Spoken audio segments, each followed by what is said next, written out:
Bienvenidos acá, la bienvenida que lo está hablando. ¿Estudio? Sí.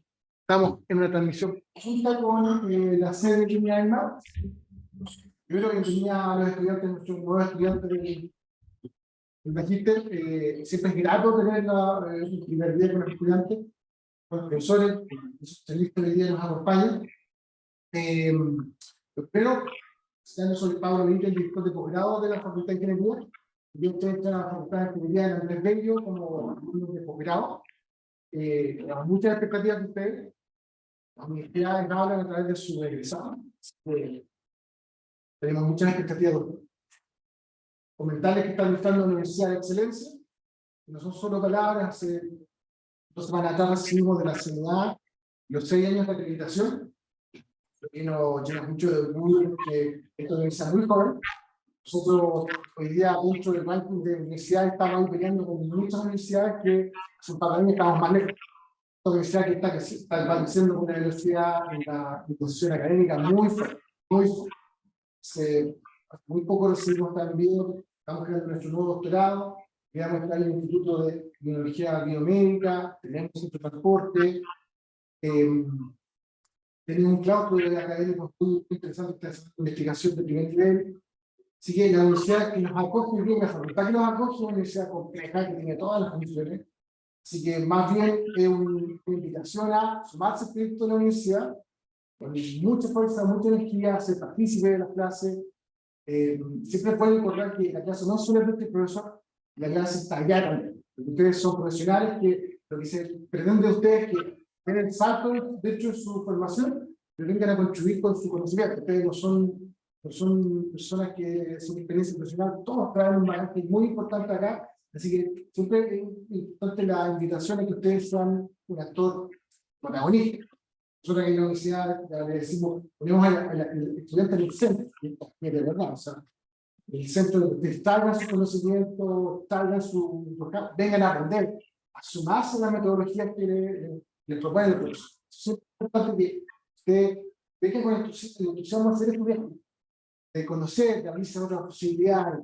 Así que eso es súper relevante como la primera invitación a que sean actores principales. Ahora, de hecho, el programa va a ser un programa exigente, van a estudiar, van a aprender nuevas cosas, porque queremos que al final nosotros tengamos estudiantes que vayan a cambiar. ¿Qué pasa? Y cuando una universidad hace el trabajo es cuando ustedes salen de la universidad y salen a cambiar su organización, a cambiar otra organización, a implementar. Nosotros es fundamental, así que esta experiencia, sin duda, va a ser un cambio, probablemente uno de los desafíos intelectuales más importantes que van a tener en su vida. Nosotros nos hemos preparado muy bien en esto, tenemos profesores de muy buen nivel, como los que van a ver el día y otros más que vamos a ver a lo largo del programa, son profesores con carreras académicas consolidadas, dedicadas a la investigación y que dentro de una facultad de ingeniería tienen mucha de investigación aplicada. Así que hay mucho por saber. Ahora, quiero decir el campo que vamos a estudiar hoy día, que es quizá el campo de más dinámica de la tecnología. Hace un par de décadas, yo me acuerdo que estaba en una sala de clases como esta, de una persona de la telefónica, que habló que iban a transmitir video por celular. El año, no sé, el año 90, yo dije, un desastre que en ese tiempo costaba $100, no van a transmitir video. Nadie le pregunté a la persona de la compañía, ¿para qué quieren transmitir video? Y dijo, no tengo idea tampoco, no nadie sabe. Entonces, me imagino que esto del 5G es algo que nadie sabe. Así que va a pasar con ellos, está todo el mundo por crearse en el. Estamos viendo un mundo disruptivo, ¿no es cierto? Así que lo pandémico cambió todo, clases híbridas, algunos están remotos, estamos en línea del mar, van a ser profesores probablemente de extranjero, de España, de otros países que van a incorporarse. Es un mundo que es muy cambiante y probablemente ustedes son, tú debes profesar, son los que están metidos en esa tecnología que van a ayudar a crear las soluciones que vienen, del mundo que es un poco con nosotros. Así que bueno, sin más que eso, los dejo con la directora que también va a dar unas palabras, Romina, y después continuamos con los entrevistas, nuestros profesores, los profesores de su presencia y su compromiso con nosotros, y son parte del equipo, así que ahí vamos a hacer un conjunto. Romina. Sí, acá estoy. No sé si me escuchas. Súper bien. Ahí voy a quedar acá para que acompañara a los, no sé, acá. Andaba. Ahí no te escuchamos, Romina. Ya, ¿me ven? No, Sí, sí, podemos tu cambiar fotografía. ahí hacer el Tu switch. fotografía la vemos, pero no tu cámara. Swapping. ¿Estoy haciendo algo mal? Voy a cambiar la vista. Ah, puede ser, ¿ven? Ahí está mejor. Ah, perfecto. Sí, Romina. Ahora tenemos vaya, capa 7 de director de posgrado de amor. Sí, vaya, que salía de la universidad. Así que ahora estamos, hay un profesor de acá. Perfecto. Bueno, muchas gracias. Gracias por el tiempo, por estar acá. Primero que todo, bienvenidos, ¿cierto? Y muchas gracias también a los profesores que también se están conectando y, por supuesto, a nuestros expositores. Estamos muy contentos, ¿cierto?, de partir un nuevo grupo. Somos más de los que estamos presentes, por supuesto, pero usualmente sucede esto que a mitad de semana podría ser un poco complejo, ¿no? Más cuando estamos partiendo diciembre y hay una cantidad enorme de compromisos. Pero independiente de ello, ¿cierto?, porque también recordar que estamos grabando esto para poder también entregárselo como material a nuestros alumnos, porque justamente lo que buscamos con esta bienvenida es poder insertarlos en lo que es el programa, ¿no? Sabemos que en este programa de Magíster en Gestión de TI y Telecomunicaciones, nosotros lo que estamos buscando, ¿cierto?, es que ustedes adquieran competencias para poder diseñar estrategias de transformación digital en distintas industrias. Y también estamos buscando que puedan adquirir los conocimientos para poder evaluar proyectos tecnológicos para distintos segmentos. Y en ese sentido también es importante mencionar que no es solamente la parte tecnología, sino que también cómo vamos a gestionar el cambio organizacional. Y es por eso, ¿cierto?, si ahí me ayuda con la página 5, que para poder mostrar también la malla, el programa de estudio. Se ve chiquito, ¿cierto? Pero principalmente, como ustedes saben, por eso también decidieron, me imagino, estudiar este programa. Tenemos los primeros 2 trimestres centrados en un diplomado que tiene que ver con tecnología, ¿cierto? Y aplicaciones de la industria 4.0. Mucho en tecnología, ¿cierto? En fundamentos de IA, cloud computing, laboratorio de robótica y automatización, bueno, seminarios de comunicaciones, temas de ciberseguridad, por supuesto, en distintos ámbitos. ¿Y para qué es cierto? Para poder tener distintos ingredientes que nos permitan justamente abordar lo que es el segundo diplomado, que es de gestión de transformación digital, donde ahí hay un punto importante, ¿no? Que finalmente lo que buscamos es que podamos tener las competencias para poder desarrollar ya desde el 4º trimestre un taller integrador o un trabajo integrador en grupo, que es donde justamente abordamos también como alumnos el desafío más importante, que es poder hacer la tesina, ¿ya? Hay veces, acorde, ¿cierto?, a nuestros resultados, usualmente las asignaturas, los resultados de los alumnos son bastante destacados, y hay veces que lo que más cuesta es justamente el proyecto integrador, ¿ya? Y en ese proyecto integrador justamente lo que buscamos es tomar distintas conocimientos, competencias que hayan adquirido los distintos cursos para finalmente integrarlos. Y eso, ¿cierto? Este proyecto integrador comienza, ¿cierto?, su gestación en el taller de innovación, ¿no? En el taller de innovación logramos tener un proyecto grupal donde vamos a trabajar nuestra idea y vamos a ir cultivando justamente nuestras competencias alrededor de una temática que sea que esté demandando justamente alguna industria, algún segmento, ¿cierto?, de nuestro país, que es lo que finalmente se busca, que es preparar nuevos profesionales que tengan estas competencias. Y para eso justamente hoy día lo que preparamos en particular fue un caso, ¿no? Un caso de estudio. De hecho, nos juntamos con los distintos expositores que están hoy para poder presentar una línea, ¿no? Pensando en que si es que estamos diciendo que necesitamos tener competencias para poder evaluar soluciones tecnológicas desde distintos puntos, entonces necesitamos introducir desde ya un caso, ¿no? Un caso de ejemplo para que puedan surgir estas preguntas y para que también empecemos a apuntar todo lo que vayamos aprendiendo en los distintos cursos hacia ese proyecto integrador, para poder justamente dar evidencia, que es lo que se busca al final del programa, dar evidencia de que efectivamente hemos alcanzado lo que se busca o lo que promete el programa, los objetivos de aprendizaje. Entonces, bueno, saludamos, ¿cierto?, a los distintos profesores que ya partieron justamente con los alumnos, el profesor Osvaldo, el profesor Juan Pablo, al profesor también Billy Peralta y al profesor Juan Felipe Calderón, que ya partieron justamente con este grupo, estamos recién partiendo los primeros cursos. Y desde ya, ¿cierto?, ahora invitados a que puedan justamente en la actividad final poder también hacer sus preguntas a los expositores que son destacadas personas que hemos traído hoy. Sin más, ¿cierto?, para poder justamente ya dar curso a lo que venimos hoy, vamos a dar paso a nuestra primera presentación. Ahí sí me ayudara justamente a cambiar la presentación para poder presentar al señor Cristian Arauz, que justamente él es es ingeniero, profesor en redes industriales. Yo creo que probablemente él se va a presentar muchísimo mejor, ¿cierto?, de lo que el resumen pequeñito que yo tengo acá, porque es una persona muy destacada, ¿cierto?, tiene grandes proyectos, grandes ideas. Seguramente vamos a escuchar mucho de él en los próximos años.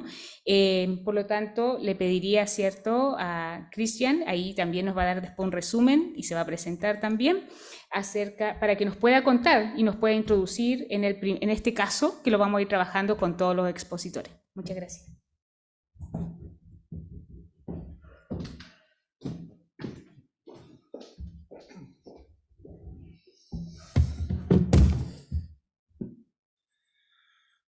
Bueno, mi nombre es Cristian Arauz.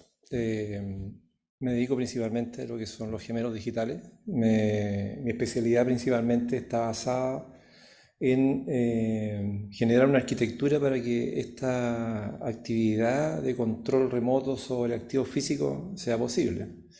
Hay algunas cosas que antiguamente, hace 2 años o un poco más cerca de 1 año y medio, no era posible, producto, digamos, de que los gemelos digitales en general consumen muchos recursos de cálculo, digamos, equipos con muchos núcleos, digamos, de cálculo por cada física.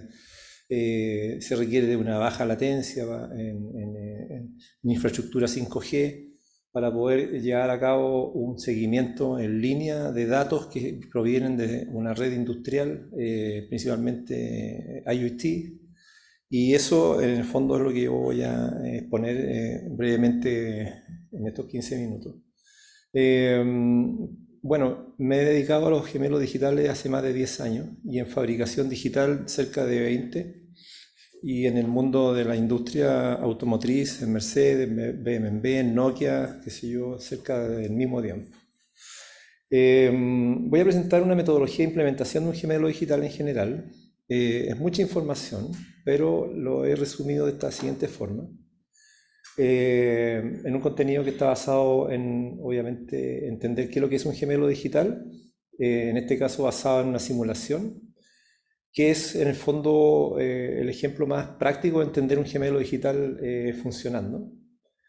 Y el enfoque estará en una operación y en el mantenimiento predictivo, en este caso de maquinaria. Lo mismo puede funcionar en una arquitectura bancaria, cuando se produce una transacción, en un teletrabajo de medicina, en alguna operación remota, incluso ex frontera, en cualquier tipo donde se desee digitalizar un activo físico, ¿no? El primer principio de los gemelos digitales están basados principalmente en obtener un mayor valor de los gemelos en la empresa, abordando problemas de la ética digital. Los gemelos digitales es una herramienta que transfiere y hace transacciones con reglas de negocio, con datos, y hoy en día los datos son prácticamente la mina de oro de quienes hacen minería y quienes transforman esos datos en información. Hay leyes que protegen naturalmente los datos personales, la vida privada y los datos que van de un lugar a otro, dentro de una interoperabilidad federada. Y también requerirá que las empresas piensen en el valor de los datos, sus contribuciones al negocio, los socios también que identifiquen las áreas potenciales en las que los clientes y sus propios datos podrían generar valor, que también podrían estar en riesgo, pensando de que la gran cantidad de ataques que se producen año a año en ciberseguridad van escalando naturalmente. Según Gartner, para obtener una meseta productiva, han habido en el tiempo una continua evolución y escalamiento de los recursos, principalmente en los ecosistemas de modelamiento de los negocios, en la automatización continua de los compliance, estrategias de realización de oficina y la ética digital. Los gemelos digitales van acercándose, digamos, dentro de las tendencias, están dentro, digamos, de lo que es las capacidades de machine learning, descarga continua, digamos, de datos, transformación, arquitecturas ágiles, etc. Al final, de esta curva encontramos mesetas productivas que han llegado gracias a la evolución de las tecnologías, según los informes de Gartner que se pueden descargar de la red. En general, un gemelo digital es la réplica virtual de un activo físico, o de un sistema, o de un modelo de arquitectura que se mantiene activo y que genera respuestas por el procesamiento de datos. Permiten realizar el diseño y optimización de sistemas, mantenimiento predictivo y gestión de mantenimiento industrial en el caso del área productiva. En general, cuando se diseña un gemelo digital, se parte, digamos, de que los activos físicos tienen un comportamiento, un ciclo de vida desde su concepto hasta que se transforman en residuos, y nos vamos a concentrar en lo que son las fallas principalmente. Haremos una infinidad de simulaciones de este activo con el cual fue diseñado para entender el comportamiento de su arquitectura de funcionamiento. Luego simularemos el análisis forense cuando se produce una falla, en el momento cuando se genera la falla y se hacen todos esos análisis. Y la simulación desde el inicio a la falla del componente nos genera una primera idea o arquitectura respecto a cómo debería comportarse un gemelo digital.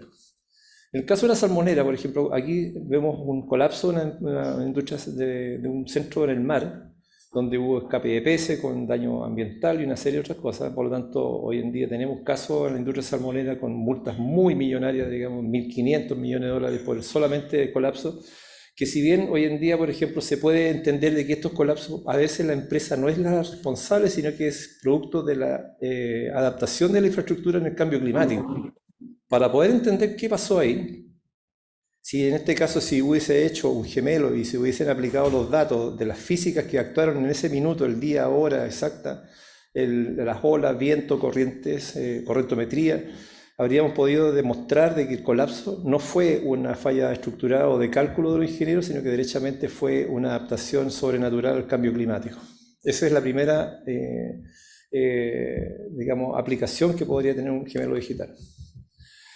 Por tanto, los gemelos digitales, lo primero que se hace, en el fondo, es entender su red industrial en un activo físico, se sensoriza, se lleva a un modelo de evolución finita, se generan las primeras investigaciones respecto a su comportamiento en desgaste, rendimiento, etc. Luego se focaliza directamente donde se producen las fallas en general. Por lo tanto, los mantenimientos ya no tengo que desarmar días enteros para poder entender cómo se hace el mantenimiento, sino que me focalizo exclusivamente donde se produce el daño. Esto naturalmente lo puedo entender de una manera mucho más forense, más intuitiva, más íntima. Y lo llevamos a un dashboard que va a tener acceso principalmente desde el operador hasta los ejecutivos que sean responsables de las operaciones. Por lo tanto, los gemelos digitales basados en simulación principalmente tienen aplicaciones en mantenimiento, aplicaciones en la operación y también una infinidad de ventajas que integra data real, instrumentación en las redes industriales, IoT, que se conectan directamente a los equipos de cálculo que están basados en la nube, principalmente en la periferia, lo que se llama la niebla, donde están todas las aplicaciones de los servidores de aplicaciones que contienen estas calculadoras que son los reales gemelos digitales para poder entender lo que sucede con los activos cuando se llega a la data en tiempo real. La fase para hacer un gemelo digital es sencilla, se hace una construcción de un gemelo preciso basado, digamos, en modelos físicos de un proveedor o un sistema o una arquitectura bancaria o lo que sea. Luego se hace una validación, que en el fondo es la optimización del gemelo en un set de bases de datos en redes industriales, con los datos reales que han llegado, con lo que existe, lo histórico, etcétera, para poder generar un workbench del sistema. Y principalmente se conecta este gemelo a las plataformas de IoT industrial, para obtener información de la operación en tiempo real con cálculo en la niebla, de la nube, qué sé yo. ¿Mm? La metodología del gemelo digital está basada en simulación. En el caso de la simulación, tenemos una definición del modelo físico, tenemos una calibración donde se le cargan todas las matemáticas, todos los algoritmos, todos los cálculos que se deben aplicar en esta calculadora que es el gemelo digital para que pueda derechamente generar el modelo de orden reducido, que en el fondo es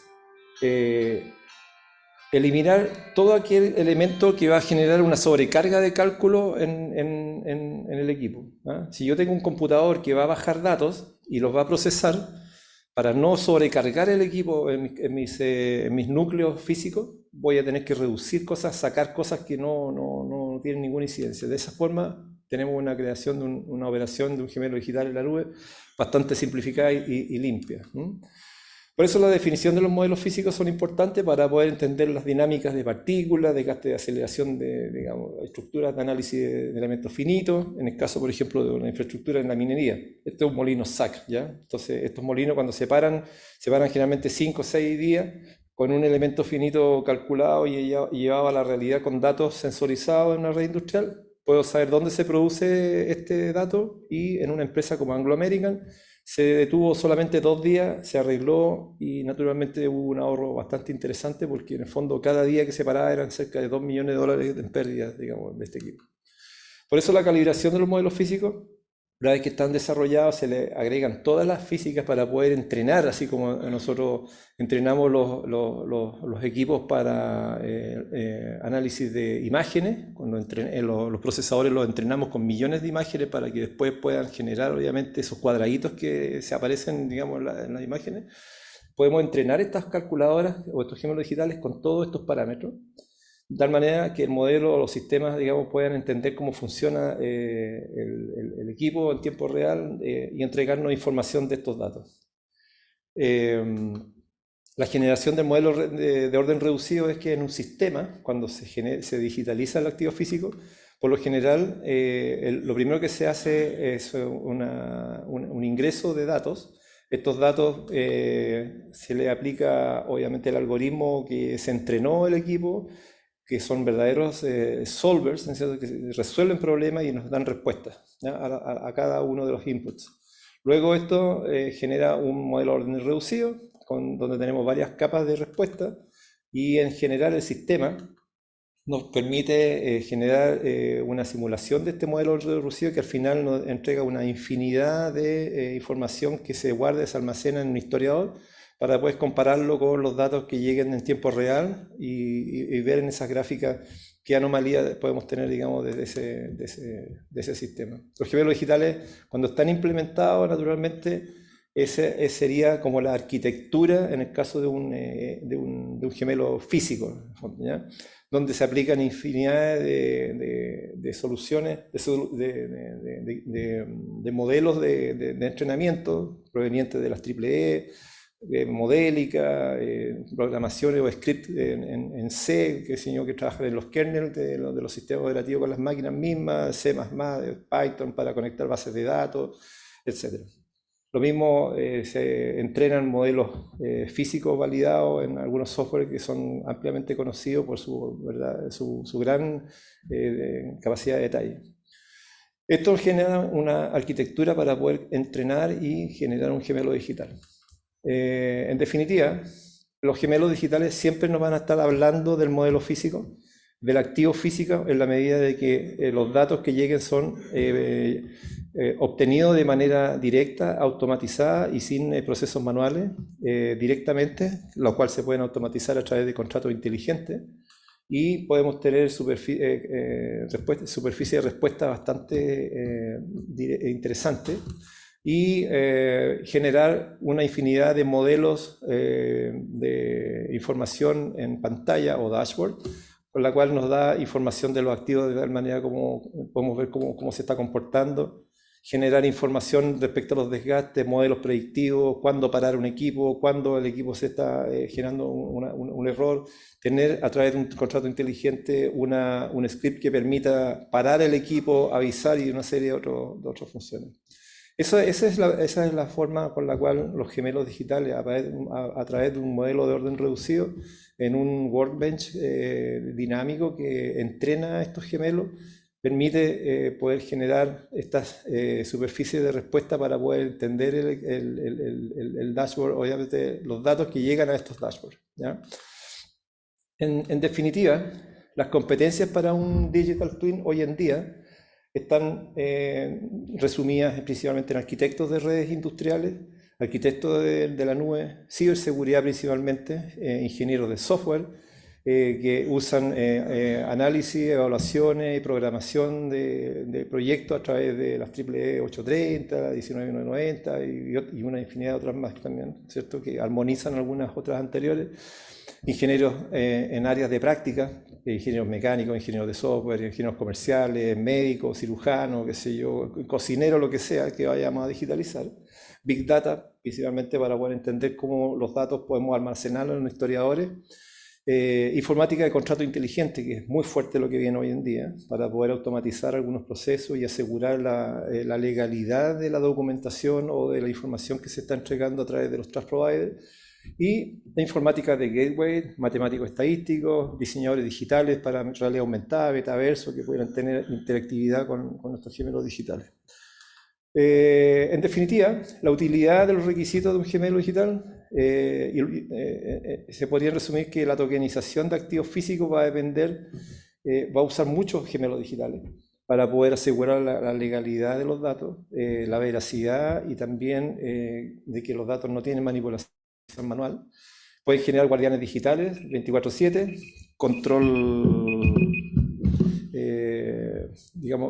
control sobre actuadores, cálculo de procesamientos complejos, modelos predictivos de fallo o regresión de incidencia.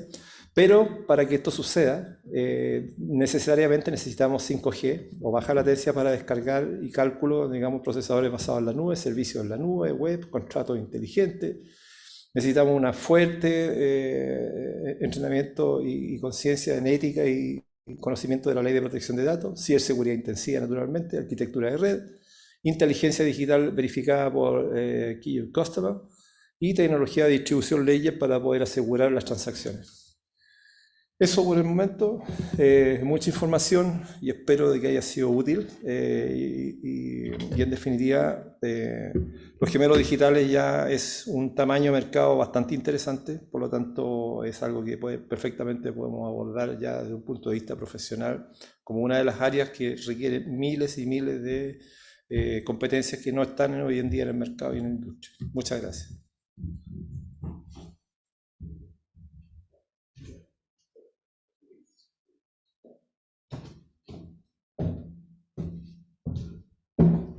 Agradecemos la presentación de Cristian Arao. Recordamos que las preguntas las vamos a hacer al final. También a medida que vayan surgiendo también las pueden poner en el chat y los que estén presenciales, por supuesto, las pueden ir quizás anotando por ahí. Vamos a dar paso ahora a la siguiente presentación que da continuidad justamente a este caso que estamos trabajando hoy. Y voy a pedir a Santiago, ¿cierto?, si es que nos puede compartir la presentación de Jorge Sandoval. Jorge Sandoval es ingeniero civil eléctrico, tiene un postítulo en Internet Working, magíster en ingeniería en redes de comunicaciones y estudiante del doctorado de ingeniería eléctrica. Tiene más de 20 años de experiencia en el campo de las telecomunicaciones, que incluyen su paso en los dos mayores operadores fijo-móvil en Chile, Movistar y Entel, liderando equipos en las áreas de planificación de redes, evolución tecnológica y planificación comercial de redes.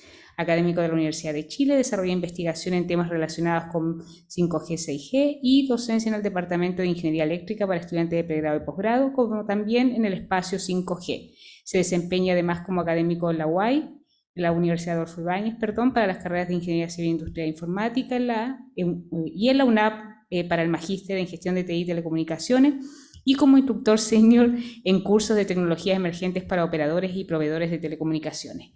Muchas gracias, Jorge. Si podemos probar el audio. Nosotros vemos la presentación acá de Viña, así que estamos ok. Perfecto. ¿Se escucha? Se escucha muy bien. Ya, perfecto. Genial. Hola, hola. Buenas tardes a todos. Estuvimos escuchando la presentación de Cristian, donde nos hablaba de los gemelos. Y en realidad uno de los temas que viene es que, y una pregunta, digamos, es cómo lo vamos a poder soportar, digamos, y de hecho él ponía explícitamente, digamos, decía, bueno, necesitamos redes de baja latencia, digamos, y ahí es donde entramos con el 5G. El 5G que partió hace algún tiempo, podríamos decir que no sabemos muy bien qué es lo que es, digamos. Entonces, la idea de esta presentación es contar más o menos qué es lo que es 5G, que después vamos a tener un curso ya más detallado donde vamos a poder hablar de este 5G, qué es lo que es. Si nosotros miramos esta lámina, podemos ir aquí al último punto en verde, donde podemos ver cómo ha sido el crecimiento de 5G estos últimos 6 meses. En realidad, las estadísticas solo están hasta junio, pero por lo menos uno puede ver como parte. Y porque ya vimos el 5G como que hubiera partido hace tiempo, pero en realidad partió a principio de año. Si nosotros hacemos un pequeño zoom a lo que hay ahí y lo comparamos con lo que pasó al principio con 4G, podemos ver esta gráfica. En azul se puede ver cómo partía este 4G, que partió como muy débil y después recién en el quinto mes empezó a avanzar. Yo cuando veo esta lámina digo, voy a ayudar un poquitito a esa estadística de 4G y la voy a mover un poco hacia atrás, digamos, para ver ese punto donde parte.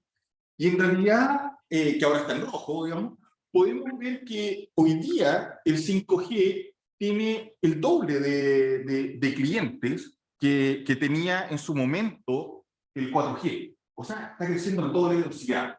Y eso es un tema que no es menor.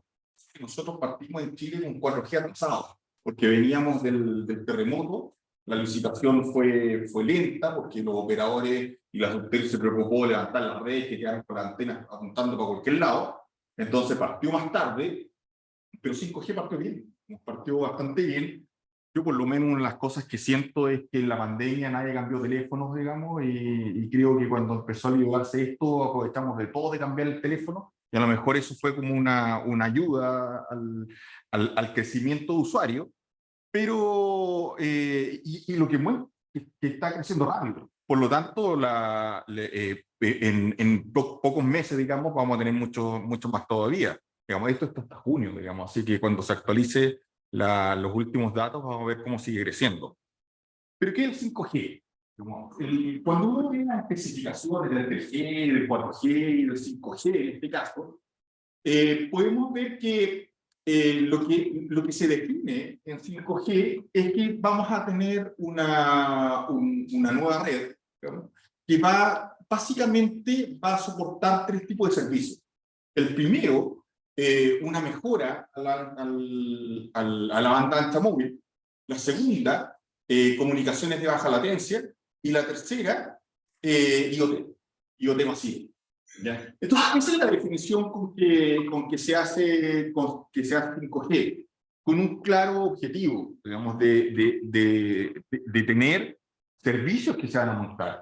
Entonces, cuando estábamos escuchando la alcalde, decíamos, oye, necesitamos baja latencia, bueno, acá tenemos los servicios críticos y necesitamos mover mucha información, tenemos una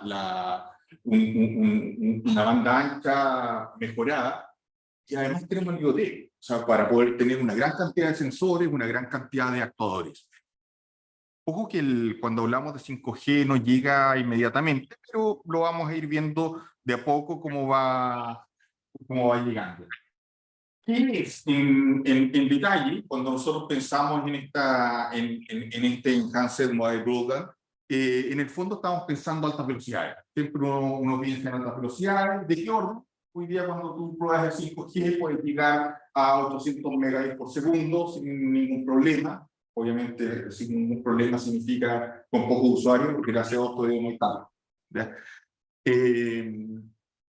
Por lo tanto, ya puedo pensar en tener realidad virtual, realidad aumentada, video en 4K y 8K, que antes también los podíamos tener de una otra forma, pero en realidad masivo no. Masivo no. Lo que yo siempre digo, en 4G podíamos tener video en HD, sí, El partido de Chile, no, porque todos viendo el partido no se puede, digamos. Ahora estamos buscando eso. Y llegar al punto de tener servicios de video en holograma. Pero también están los servicios que son sensibles al delay y servicios de visión crítica, donde claro, uno de los que destaca, digamos, no es solamente el hecho de poder las comunicaciones vehiculares, sino que también la operación a distancia, ¿ya? Donde lo más probable va a ser algo asistido, digamos, pero una operación a distancia. Y el IoT masivo, que eso es un punto relevante, porque hoy día en realidad las redes que tenemos, las redes 4G, no soportan gran cantidad de dispositivos conectados. Y cuando hablamos de IoT masivo, estamos hablando que lo que busca 5G es tener 1 millón de dispositivos conectados por kilómetro cuadrado. O sea, colócale un chip a todo lo que se te ocurra, digamos, eso es lo que estamos pensando.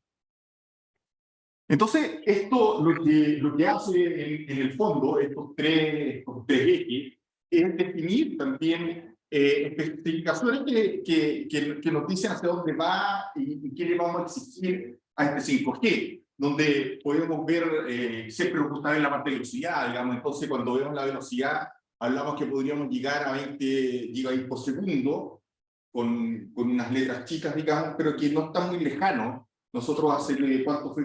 3, 4 años, cuando probamos, hicimos pruebas de laboratorio 5G, llegamos a 26 gigabits por segundo. O sea, vamos a llegar con las redes comerciales. Y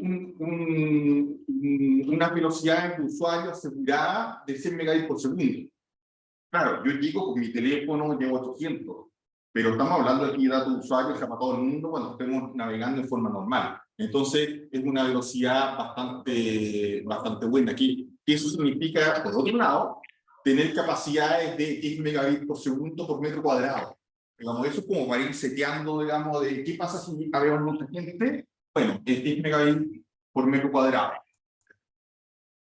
Y ahí vamos definiendo, cuando hablamos de velocidades, digamos, de movimiento, 5G piensa que el movimiento significa velocidades hasta 100 km por hora. Digamos, o sea, en tren bala vamos a poder lograr, primero, comunicación, porque en realidad las redes móviles 4G no funcionan a esa velocidad, y aquí sí las vamos a tener. No esa velocidad, digamos, pero sí unas velocidades que nos va a permitir el uso de ciertos servicios. Y como les decía, bueno, tener una gran cantidad de dispositivos conectados y todo. Se fue. Ahí estamos. Entonces, el detalle, sí, que hay que considerar es que el 5G no es instantáneo.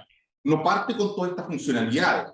De hecho, cuando nosotros empezamos a ver el roadmap, aquí se habla de qué es lo que se está liberando, en qué momento. Digamos que son el 5G está estandarizado en los releases de la 3GPP 15, 16, 17. Y si vemos esta gráfica nos muestra que ya el release 17 ya está liberado, por lo tanto está todo el estándar listo, pero falta implementarlo. O sea, nosotros en casi todo el mundo tenemos instalado release 15, salvo algunas excepciones que tienen un poco más hacia adelante, pero va por ese lado. Entonces, de hecho acá hay esta gráfica quizás muestra un poco más cómo es este tema, porque cuando uno habla de que se libera ese release, significa que se liberó el release 15, donde partimos con 5G el 2018, pero para que recién lo podamos implementar el 2020. ¿Ya? Entonces tenemos que ir pensando y generando estos releases con anticipación para que puedan los fabricantes hacer el equipamiento necesario. Y no solamente eso, porque en realidad si nosotros queremos tener un 5G a esas velocidades, en un sitio móvil tenemos que tener fibra. Y la fibra tampoco se tira de un día para otro. Entonces tengo que construirla con anticipación. Entonces tengo que ir pensando, digamos, qué es lo que necesito para mañana. Esto es un pequeño resumen de los mínimos requisitos que define la para lo que es el 5G. Como les decía, un pic de 20 GB, las velocidades de 100 megabits por segundo. Y aquí un tema interesante. Un milisegundo, ojo, en la parte radio. ¿Ya? Un milisegundo. ¿Ya? Y eso va de la mano de que podamos tener funcionando en tiempo real. Para que funcione el 5G, vamos a tener que echar mano a diversas tecnologías y entre ellas, bueno, y otras cosas más, como por ejemplo el espectro. El año pasado, cuando se hizo la licitación, lo primero que se hizo fue liberar espectro o adjudicar espectro de la banda 3500, que a todo esto avisaron ya que va a haber una nueva licitación de 3500, bandas milimétricas. Pero también el refarming de bandas existentes. ¿Ya? Y si miramos eso en detalle, ese es el espectro que había hasta el año pasado. O sea, tenemos nosotros bandas que usamos en la banda 700, 850, 900, que son como las bandas más antiguas. Aquí partió PCS, esto era lo que partió NTE, después se sumó esto de acá. Y estos son, digamos, los operadores en cada una de las bandas que tenemos. Un pequeño detalle, digamos, aquí cuando yo dibujo esas dos líneas, es porque hay un trozo de banda que se utiliza para el uplink y otro distinto para el downlink. ¿Ya? Lo que es bien relevante, porque significa que tengo dos trozos de espectro, y si yo quiero subir mucha información, estoy limitado a lo que tengo en el uplink. El de downlink es solo para downlink. Que hoy día normalmente usamos downlink, pero la pregunta es si queremos uplink, eso es más complejo. La licitación de 5G asignó unos trozos en la banda 700, otro en la banda AWS, y aquí, que es la más importante, entre 1500, y otros trozos gigantes, digamos, en la banda 26 GB. Gigantes me refiero que son de 400 MHz, digamos, y eso va a permitir llegar a velocidades de 10 GB sin ningún problema. Pero tiene una gracia, que es un espectro del tipo TDD. O sea, nos entregan el espectro y la tecnología lo usa para bajada o para subida, dependiendo de los usos. Entonces, se nos abre el mundo, porque ahora cambió. O sea, antes, claro, yo descargaba, veía videos, digamos, de alta definición, pero ahora puedo subir videos de alta definición. Algo que no se podía, digamos, en 4G, o costaba, digamos, harto. Esto es lo que muestra un poco lo que es la arquitectura de las redes 5G. Por mala suerte, digamos, claro, tenemos una parte radio nueva, tenemos un core nuevo, que es completamente distinto a lo que teníamos antes, que después lo vamos a estudiar en detalle y ver qué es lo que significa. Pero esto genera, digamos, un poquito de problema cuando nosotros partimos, porque decimos, oye, ¿cómo hago la compatibilidad de lo que tengo hoy día con este 5G? Y para hacer esa compatibilidad, lo que hacemos, recurrimos a la infraestructura actual.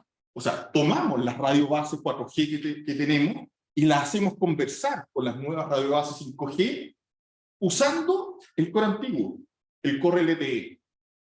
Y eso es lo que llamamos el 5G non-standalone, que es lo que tenemos instalado en Chile y prácticamente en todo el mundo. Algunos países ya están implementando 5G puro, pero lo que vemos en casi todos lados es el non-standalone, que tiene una gracia igual interesante, que sí, parte un espectro nuevo en 5G, pero cuando yo uso mi teléfono, voy a usar el espectro 4G y el espectro 5G simultáneamente. Entonces, significa que voy a tener más capacidad para poder usarla, para poder usar los servicios. Lo malo de esto, digamos, es que me falta el port. Y el port es el que me va a permitir otras cosas, digamos, para más adelante. Si nosotros hacemos una comparación rápida entre lo que es el 4G y el 5G, básicamente tenemos que el 5G nos ofrece más de todo. Mejora la latencia, voy a tener más volúmenes de tráfico, más velocidad peak, más espectro disponible para poder usar, digamos, y más densidad de usuarios por kilómetro cuadrado. también empiezan a aparecer otras funcionalidades que van a venir más adelante con 5G. Hoy día, cuando nosotros queremos conectarnos a una aplicación, por ejemplo, sí, podemos usar la red existente y nos podemos conectar, por ejemplo, a una red LTE, como sale aquí en la gráfica, y conectarnos a un servidor que tengamos en la nube, ¿ya? Y es lo que estamos haciendo normalmente, o sea, todos lo estamos llevando a la nube, y el problema es que la nube es donde está, digamos, o cuán lejos está, es un problema, porque cuando nos piden para el gemelo baja latencia, yo digo, sí, perfecto, 5G te ofrece baja latencia aquí, pero el resto, no sé qué hacer, pero tú tienes que ver qué haces con eso. Pero hoy día, 5G nos ofrece una funcionalidad que está relacionada, que es el edge computing. Pero en la práctica, no es solamente traer el servidor de la nube y dejarla al lado o en el data center del operador, sino que es dejar el servicio en la radio base. O sea, en la radio base virtualmente, ¿ya? Y eso significa que el segundo que tenía asegurado, voy a tener ahora que agregarle solamente un delta porque voy a estar dentro de la misma radio base. Y ahí voy a tener baja latencia efectiva, ¿ya? Lo cual obviamente no es tan fácil, pero es bien efectivo. Porque además la M que sale aquí, digamos, es de mobile. Significa que si los usuarios están en movimiento, este servicio se podría ir moviendo de radio base en radio base para que el servicio esté disponible para todos los usuarios cuando se requiera. Acá hay unos dibujitos de arquitectura, digamos, pero básicamente lo que quiero mostrar es que estas son unas simulaciones que muestran cuáles son las velocidades que aportan la red de datos, que está en naranjo, y que en el fondo, con 5G en alguno de los sabores, lo elimino. Y me quedo solamente con la parte de acceso, digamos, y un pedacito de lo que es el edge computing. Entonces, puedo saltar de 25 milisegundos, digamos, a latencia de un par de milisegundos, solamente al activar esta tecnología. Ya no lo tengo en la nube, sino que lo tengo acá en la radio base exacta. Y otra funcionalidad que aparece en 5G, que es bien importante, es lo que es el network slicing. Cuando nosotros implementamos 5G, aparece algo que era como más o menos antiguo en el mundo TI, que era la virtualización. La virtualización, la nube, se empieza a adoptar ahora, recién en 5G. Pero acá se implementa con bondades bien interesantes, al punto que la tecnología me permite montar redes virtuales paralelas. Entonces, cuando hablamos nosotros del network slicing, es básicamente tengo una infraestructura física y puedo generar tajadas de red virtual que la puedo usar para distintos servicios. Entonces puedo dejar una red configurada, por ejemplo, para servicios de baja latencia y otra para el mobile broadband, que tiene otra configuración distinta y que tiene incluso otros SLA. Y puedo definir SLA distintos. Y puedo definir redes privadas, por ejemplo. Una red privada solamente para una empresa, solamente para un tipo de usuarios.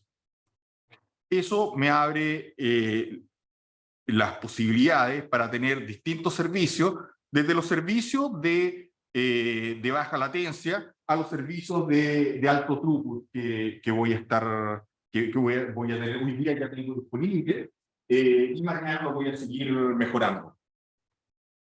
Pero cuando nosotros pensamos en el 5G, que les mostraba que el 5G se terminó de estandarizar ya hace tiempo, lo que estamos ahora es mirando para adelante, ¿ya? Y lo que estamos empezando a hacer es decir, bueno, estamos implementando 5G, estamos viendo cómo funciona, pero también estamos viendo qué es lo que no funciona, qué es lo que no va a funcionar para exigírselo a 6G, ¿ya? ¿Por qué? Porque el momento es ahora para empezar a definir. De hecho, cuando nosotros miramos el roadmap, que acá está el 5G, aparece más arriba, ¿cuál es el roadmap de 6G?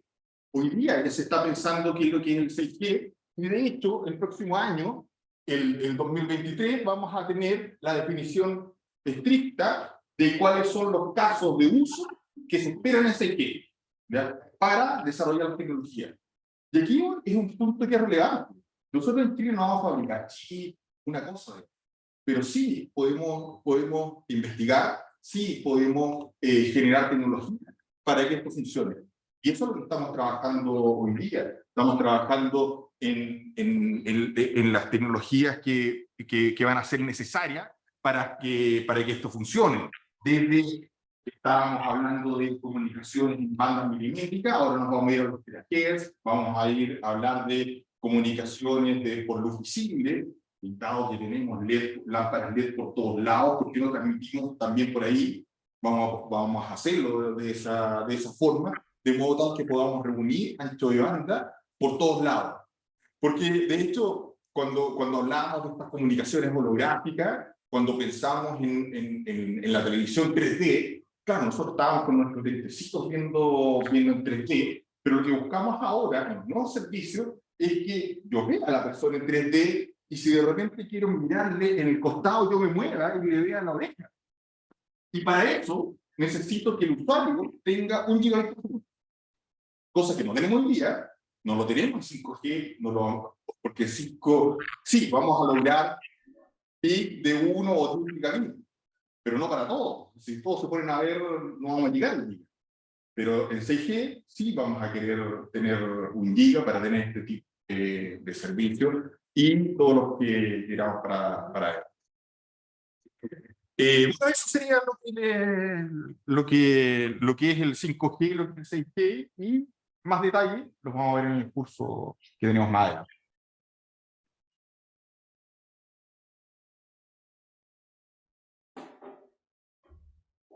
Muchas gracias, Jorge.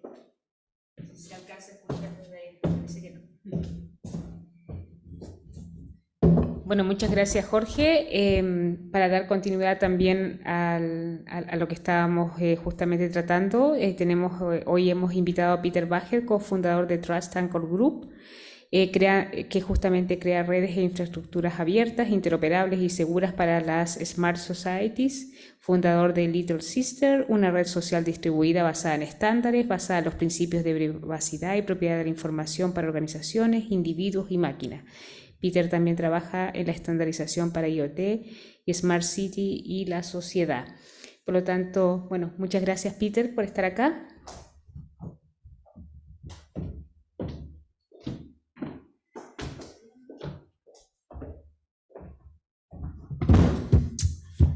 Hola, muchas gracias también por la invitación. Espero que se oiga bien y voy a tratar de hacer esta presentación en español, aunque voy a tener que utilizar palabras inglesas, me imagino. Tokenización, seguramente han oído del tema de tokens últimamente. El mundo está ahora cayendo por problemas relacionados a tokens. Entonces voy a explicar un poco lo que es y por qué es importante, y lo que se puede hacer y lo que se debe no hacer. Un token, un digital token, es una representación digital de una serie de reclamos, claims en inglés. Y hay varios tipos de tokens. Tokens se ha utilizado mucho tiempo en redes y comunicación, pero los tokens que vamos a hablar ahora son especialmente esos tokens que pueden criptográficamente representar claims, reclamos legales, que tienen alguna validez, pero tienen algunas propiedades esos tokens que son muy fáciles de transmitir y por eso utilizar en todo tipo de proceso distribuido. Y como son criptográficamente firmados y con otras propiedades, se pueden auditar y verificar. Entonces se puede utilizar como base de interoperación entre diferentes entidades. Lo que ha pasado últimamente es solamente en este año, es solamente un poco lo que puede pasar si uno no lo hace bien. Hay una gran cantidad de actores que entienden que esto de tokenización y monetización es el futuro de interoperabilidad. Y por eso también hay muchos actores que no son serios, que cometen fraude, y también mucha gente que no entiende la tecnología utilizada y entonces crean tokens, ecosistemas, infraestructura que no cumple con lo que ellos dicen. Pero se han oído, por ejemplo, de toda esta tecnología blockchain, fungible tokens, etcétera, etcétera. Y el problema de la caída que hemos visto últimamente es la falta de la tecnología tradicional en poder hacer reclamos legales y falta de la infraestructura de proteger la integridad legal en los de acuerdos. Es decir, los de acuerdos inteligentes, smart contracts que se han utilizado, no tienen nada smart ni nada de contrato. No son objetos que se pueden utilizar para asegurar el procesamiento seguro de lo que se reclama. Para el futuro, para poder tokenizar, especialmente tokenizar sistemas ciberfísicos o assets, bienes, se necesita una nueva generación de tecnología que permite en forma legal la tokenización de los bienes. Eso significa que si alguien hace un reclamo o un claim diciendo que va a prometer algo, que hay también una manera de asegurar que así sea. Eso incluye litigación en corte, si un actor no cumple con lo que ha dicho. Y para asegurar eso, entonces, todas las links, los enlaces en la cadena necesitan ser protegidos legalmente. Entonces, nosotros utilizamos tecnología acá mostrado de próxima generación que permite proteger no solamente la legalidad, también la privacidad. Los contratos inteligentes, seguramente han oído el término contrato inteligente en blockchain.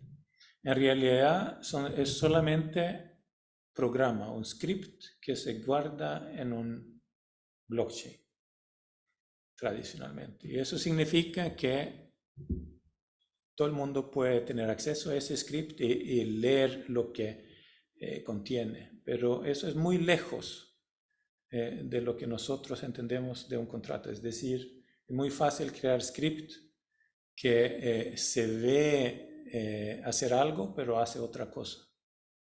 Es decir, y no hay conexión tampoco al mundo legal. Entonces, la Fundación de Internet de Suecia financió un trabajo en crear nuevo tipo de contrato inteligente que tiene un modelo de protección de integridad de no solamente la parte digital para máquinas, sino también la parte para humanos y protege la integridad de ese contenido también. Y con esta tecnología se puede entonces generar verdaderos contratos inteligentes que funcionan como contratos en el mundo físico, pero y son leíbles ambos de máquinas y humanos, entonces se pueden utilizar en automatización cross dominio y también involucrar humanos en ese proceso. La diferencia entonces con los otros contratos inteligente tradicional tiene proteger legalidad, la integridad legal, tiene lo que conocemos en varios tipos de roles, varios participantes, parámetros y que todos tienen que participar y firmar y cumplir con los requisitos dentro del contrato. Entonces, este tipo de contrato se puede utilizar para proteger propiedad digital, pero también automatizar pagamentos, automatizar cumplimiento de condiciones legales y algoritmos basados en autorización de acceso, no solamente a bienes, sino también a dispositivos en línea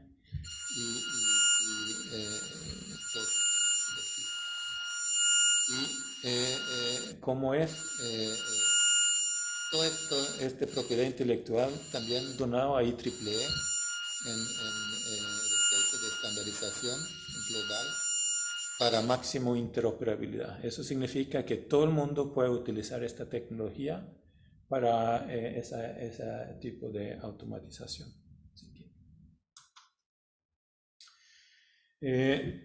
Para llegar a tener interoperación cross dominio, es muy importante tener una identidad digital.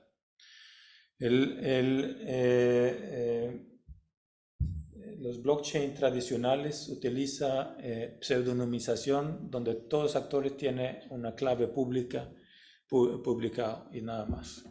Y como todos tienen acceso a toda información, no se puede grabar nada personal, entonces es muy difícil obtener a través de los blockchain directo un entendimiento con quienes uno participa o hace negocios. Todo tipo de negocio es muy importante saber con quiénes estamos comunicando o con quiénes estamos haciendo el de acuerdo.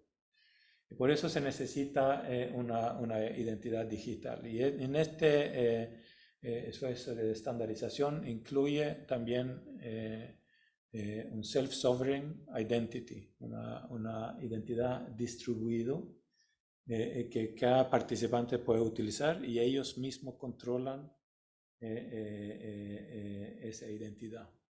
Y un mecanismo de asegurar que la identidad es correcta. Con esa identidad se puede firmar estos contratos, entre otras cosas. Como ejemplo, para dar unos ejemplos para qué se puede utilizar estos tokens, voy a mencionar algunos proyectos. Un proyecto es tokenizar un bien, una construcción de apartamentos en tipo de crowdfunding. Eso significa que uno puede generar un modelo de negocio donde uno busca dinero del mundo público y ellos están asegurados con el contrato inteligente y los tokens que van a tener un interés en ese proyecto y recibir porcentaje de la ganancia relacionado a la cantidad y valores de los tokens comprados. Entonces los tokens se vuelve una tecnología interoperable que permite el crowdfunding. Es decir, se puede hacer en forma interoperable y no necesita tecnología propietaria para realizarlo.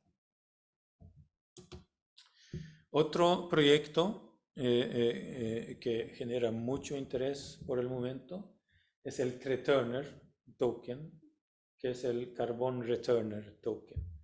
Es una empresa grande de energía en Escandinavia que tiene grandes plantas de paneles solares y genera un montón de calor residuo que ellos utilizan para carbonizar el residuo del bosque.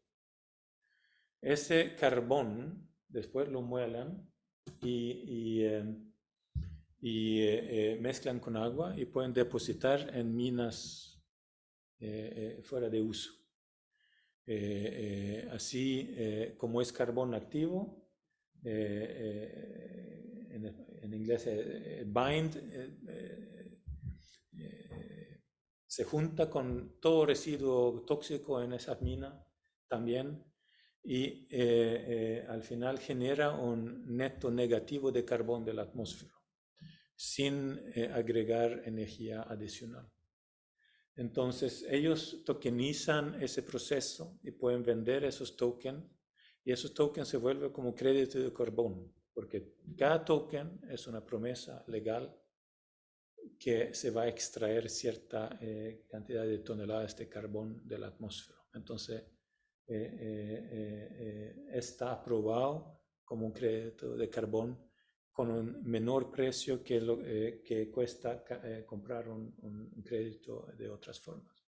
Entonces, la tokenización acá vuelve una manera de proteger no solamente la legalidad y que no se puede utilizar ese carbón de otra forma, sino también tener acceso a la planta para observar el proceso y hacer negocio, porque uno puede comprar esos tokens y después revenderlo. Normalmente un token dura 5 años y si uno no necesita el crédito, uno lo puede revender. Otro token que estamos desarrollando acá en Chile es token para, también es de crowdfunding, de cultivo de salmón. Un proyecto de cultivo de salmón necesita por lo menos o entre 20 y 24 millones de dólares para cumplir. Y dura 20 meses. Y hay miles de estos cultivos en Chile. Es la segunda industria en Chile después de minería. Y la tokenización permite la democratización de este proceso. Tradicionalmente, solamente empresas grandes han podido invertir en este tipo de proceso. Pero con tokens se puede invitar personas normales a invertir. En lugar de perder el dinero en el banco, pueden comprar tokens y después estar asegurados de un porcentaje en la ganancia si los salmones sobreviven y se pueden vender.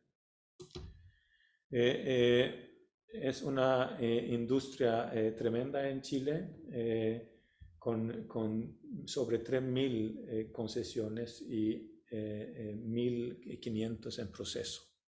Y entonces imagínese la cantidad de dinero que fluye. Y obviamente invertir en esto es una manera de participar en esto. Pero el token permite algo que el cultivo tradicional no logra hacer. El problema de cultivo es el daño medioambiental que algunos hacen. Entonces, con el acceso a dispositivos en el cultivo, el dueño del token o el que quiere comprar un token puede asegurarse que funciona bien y cumple con la certificación medioambiental. Algo que no se puede con la manera tradicional si uno no es un actor muy grande y puede entrar manualmente a revisar todo esto. Entonces, en este caso, la tokenización permite la automatización y democratización de estas oportunidades que antes solamente actores muy grandes pueden tener. Entonces, eso fue mi presentación. Si quieren después preguntas más tarde. Ya. Muchas gracias.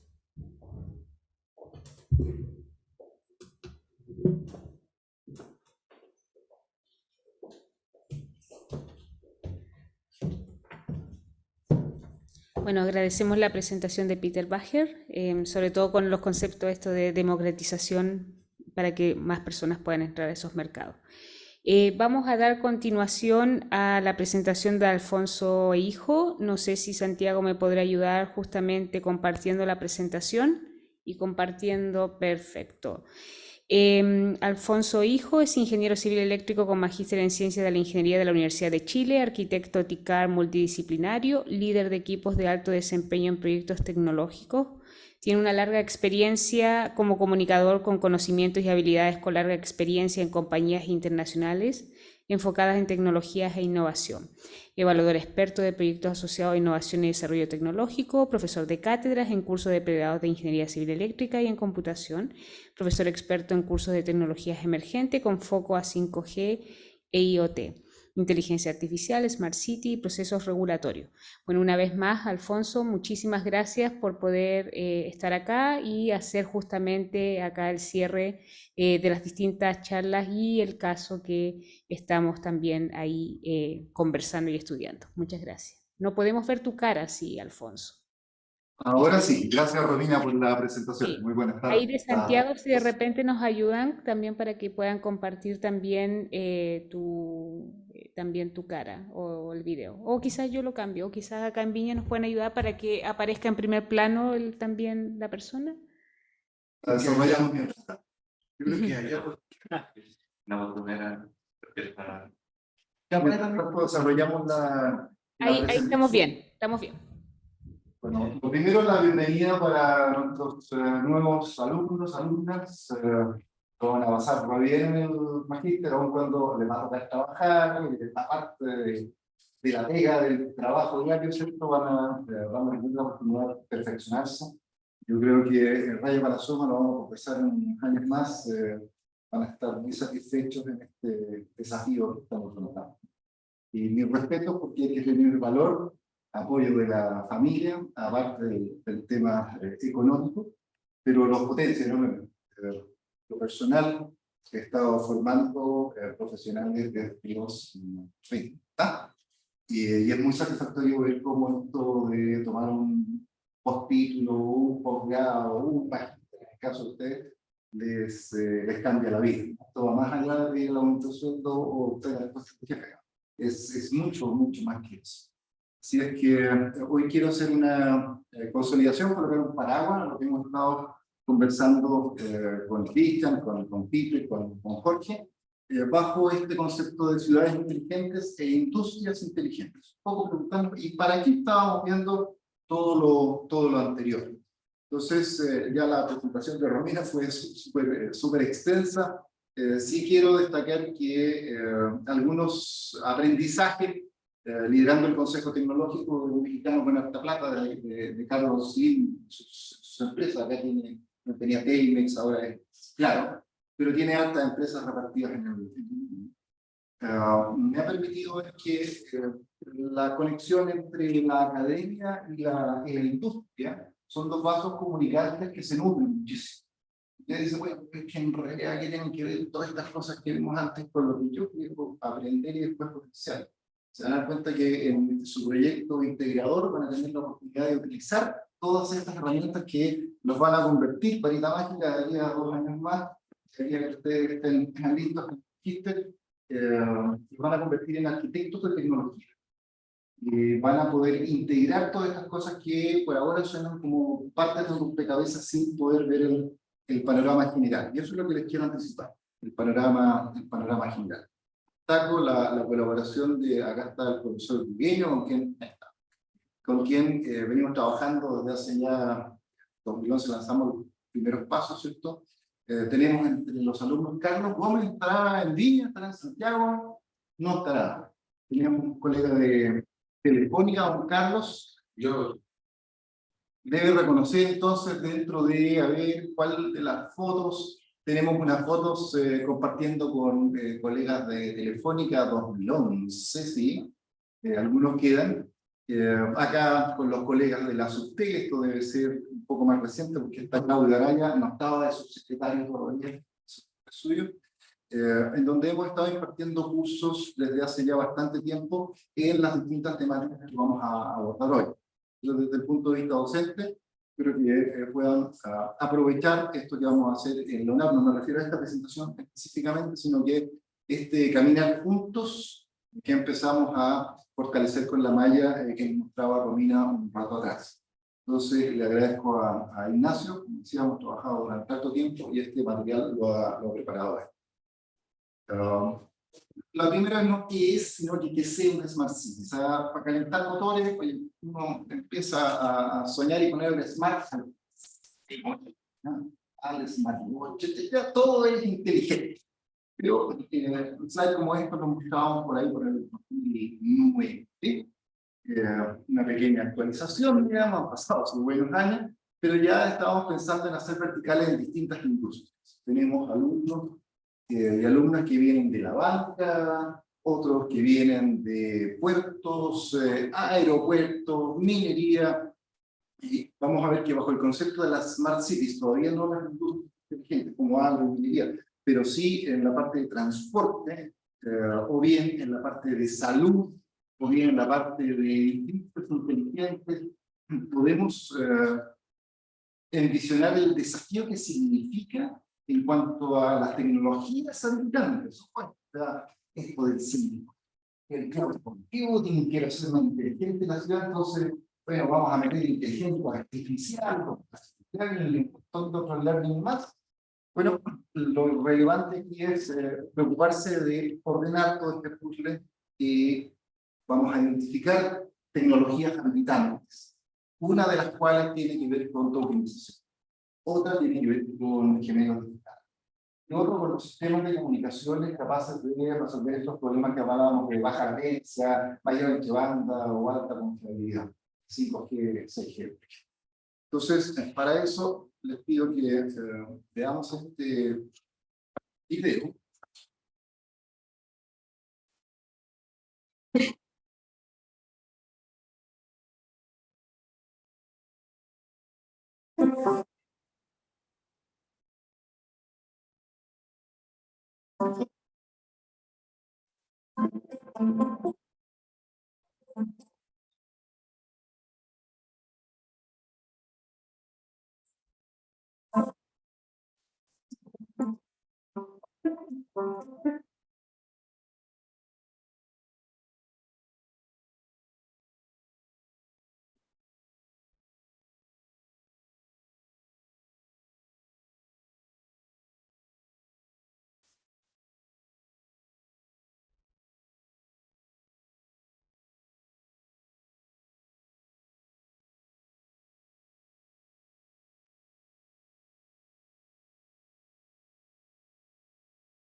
Entonces, lo primero es dar cuenta ustedes de la necesidad de profesionales capacitados para poder arquitecturar todo. O sea, el posicionamiento de las ganas, que ¿cierto? Los sueldos están creciendo en un momento y la oferta por este tipo de profesionales baja comparada a la demanda que tenemos. Aquí todos quieren ser parte de la industria 4.0, quiero participar de esta transformación digital, porque si no lo hago, de aquí a 1 año o 2 años, me va a pasar la competencia por encima. Y eso es todo ámbito de cosas. Son muy pocas los sectores o bien las que pudieran decir estoy ajeno a esta transformación. Entonces, en las bajadas verticales, cuando estamos hablando de Smart Industry, y ponga el Smart a lo que se mueve.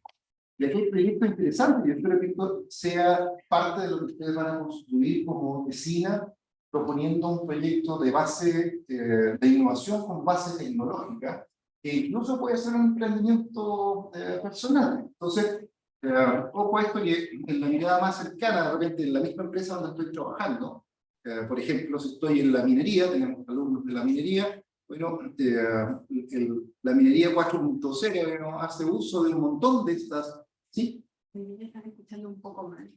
Quizás por acá, pero no importa. Decía yo, gracias, gracias. ¿Tenemos micrófono? Sí.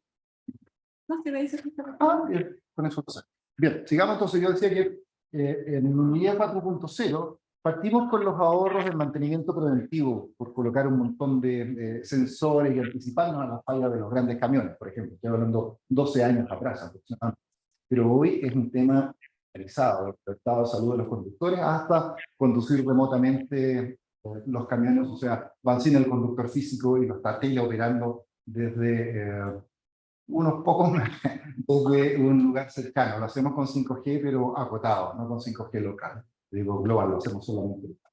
Entonces, en las distintas industrias vamos a poder identificar que la bajada a la tecnología, por ejemplo, para el Smart Energy o Smart Farming, significa hacer un sustento, dar un sustento para que esto realmente funcione. Y ahí es donde los distintos cursos de la malla, bajo una mirada integradora, que espero se reflejen en vuestros trabajos de integración, en sus trabajos de TESIVA, podamos hacer uso de lo que les quiero mostrar a continuación. A ver.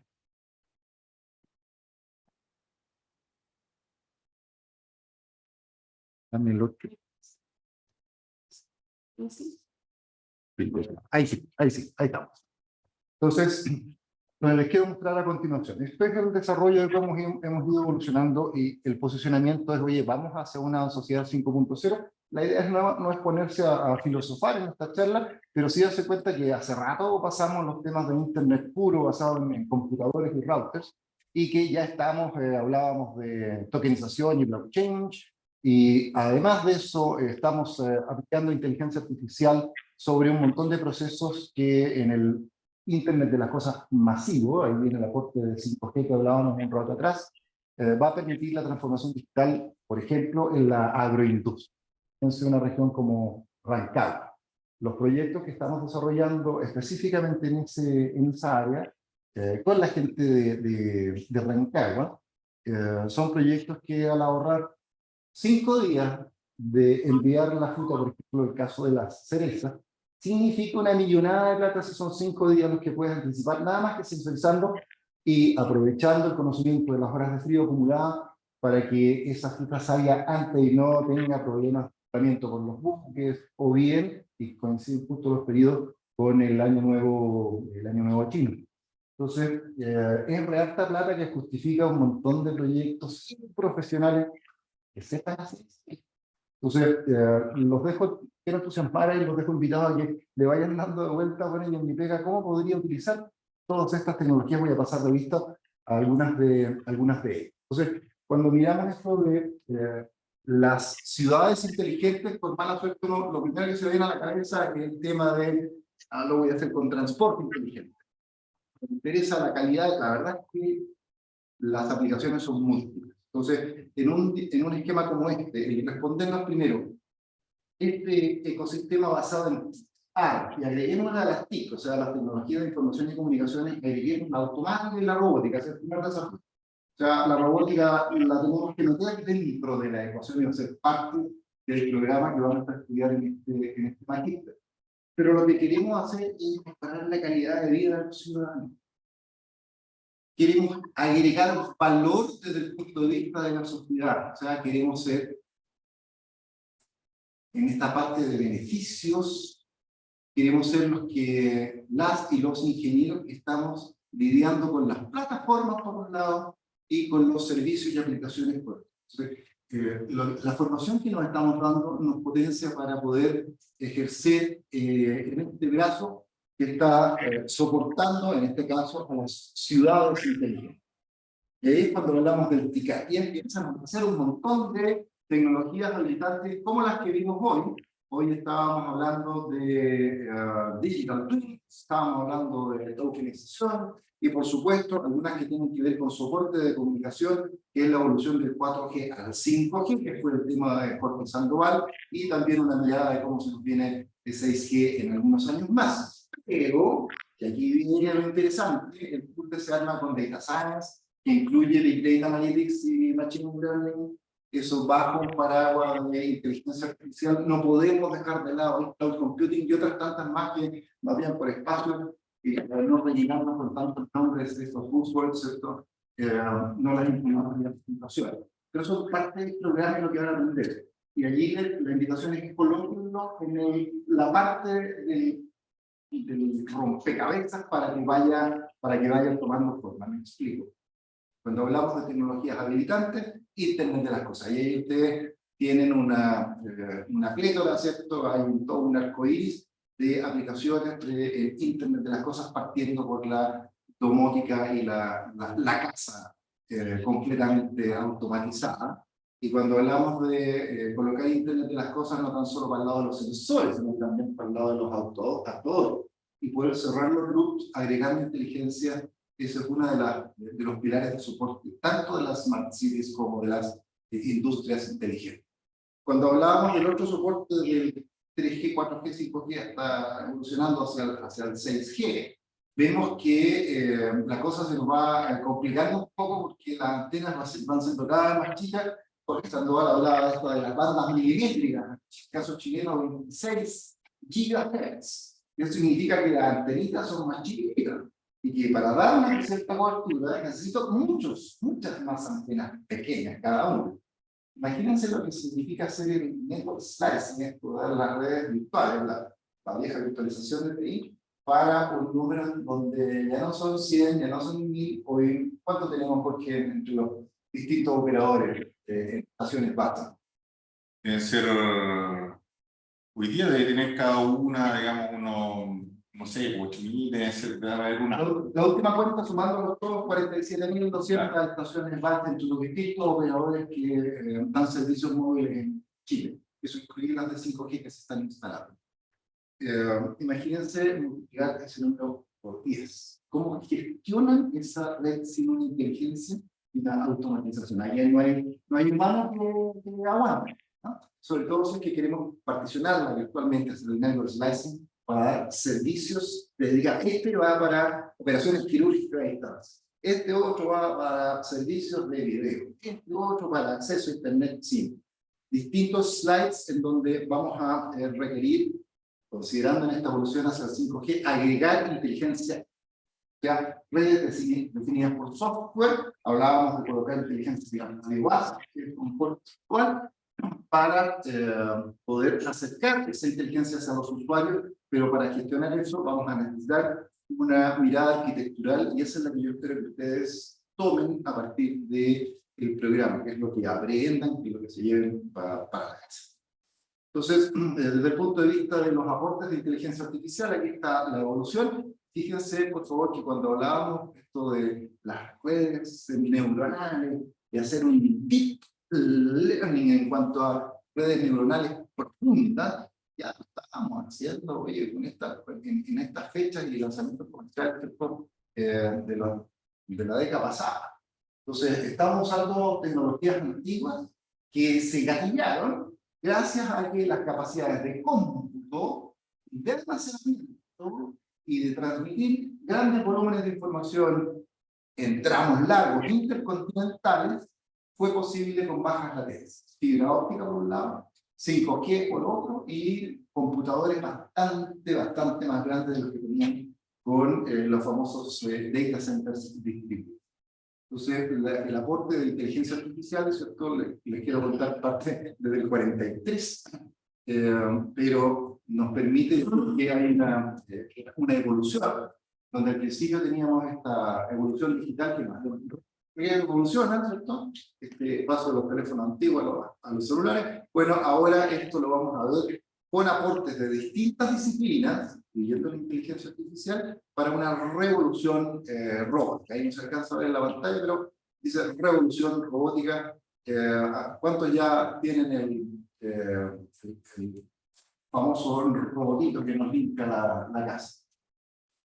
Solución, pero de peligro, ¿cierto? Y bueno, esto que se ve tan simple, en realidad ha significado un avance importante en cuanto a las capacidades de cómputo de que se mueva sola. Y así vamos a verlo en distintas áreas, no solamente en el quehacer espacial, debido a que eso siempre ha estado como algo de punto, ¿no? Siempre ha llevado a la punta en cuanto a la evolución tecnológica, y después lo bajamos en algunos ejemplos como lo que voy a mostrar ahora, y con eso cerramos con estos casos o sea, desde el punto de vista de manufactura, industria inteligente, que le llamamos industria 4.0, nos propone, en cuanto a la manufactura, la inclusión de robots en el proceso y un sistema de monitoreo en tiempo real para hacerlo lo más determinístico posible. Por otro lado, si estamos hablando de tenemos algunos alumnos de puertos, acá también está graficado aeropuertos, en el mismo chat, en donde colocamos elementos inteligentes que permitan una gestión lo menos humanamente asistida y que esté lo más posible. Y si se han dado cuenta, los aeropuertos cada vez han ido colocándose más inteligentes, ¿no? No sé si el caso chileno es mejor, porque tenemos un aeropuerto nuevo, pero no nos gastamos tanta plata en hacer un aeropuerto inteligente. Sí, un aeropuerto en cuanto a infraestructura dura, muy bueno. Nada que hacer. Nos ahorramos sus pesos en más inteligencia a nuestro aeropuerto. La licitación, ¿cierto?, tenía ciertas limitaciones. Bueno, en cuanto al retail, también tenemos innovaciones importantes, incluyendo los robots que pasan en la noche para ver cuáles son las góndolas que hay que ir renovando, que hay que ir cambiando. Tenemos una mirada de meterle más inteligencia al retail. O sea, si una persona se queda pegada frente a una vitrina, yo puedo mirar, camarear a través de una cámara, tener una estimación de cuánto tiempo estuvo mirando lo que quería comprar, pero que está indeciso. Y eventualmente podría ser un análisis de emociones en esto. O sea, tenemos algoritmos para hacer análisis de emociones y ver si realmente está entusiasmado con el producto o no, para ir a hacerle una oferta un poquito más agresiva o ver la recolocación de góndolas en cuanto a la distribución. Entonces, aplicaciones como esta, aquí en Chile hicimos un proyecto de 2 años de iluminación inteligente con la Corfo, luego estar en Copenhague y en Dol un par de veces, tenía un laboratorio maravilloso, ¿no? 10 kilómetros de laboratorio viviente, el proveedor que quisiera, la tecnología que quisiera, con drones por encima, para ver cómo iba evolucionando la iluminación inteligente y el LED metido dentro de la luminaria, arriba del poste. Bueno, allá habíamos sacado una ampolleta amarilla, ¿no? Teníamos el espacio con todos los sensores que quisiéramos, teníamos la energía eléctrica alimentada, así que teníamos los 2 más graves problemas para sensorizar, y postes con luminarias ahí en todos lados. Entonces, darle inteligencia a la ciudad a través de las luminarias para temperatura, presión, CO2, colocar las cámaras, los micrófonos, posibilidad, etc. Es una apuesta bastante interesante y es una de las aplicaciones de Smart Cities en donde ustedes podrían escoger hacer su trabajo dentro del mar. Entonces, con eso, yo quiero cerrar con esta, que para el caso chileno es re importante, ¿cierto? Y el agro, la minería, ¿cierto?, ha hecho un esfuerzo importante. Hay algunas mineras que están colocando más énfasis que otras. También tenemos de la minería en esta promoción. Así que aquí tenemos harto para aplicar las distintas tecnologías emergentes que vamos a ir aprendiendo a lo largo del programa. Y para cerrar, esto de Smart Farming, ¿cierto?, en donde una vez que lo miramos como ecosistema, empiezan a ganar mucho sentido en hacer ingeniería para agregar valor resolviendo problemas. Y ese valor se lo agregamos a las personas del día. Entonces, eso es lo que nosotros estamos haciendo más que los estudios de pregrado, ¿cierto? Estudié mi carrera para poder salir a trabajar. Acá va una agregación de valor que es mucho más satisfactoria porque ustedes tienen un magíster en Si es que, bueno, con eso me gustaría cerrar y agradecerles el hecho que estén en este desafío que vamos a estar trabajando juntos con todo el equipo docente acá en la universidad. Eso, muchas gracias.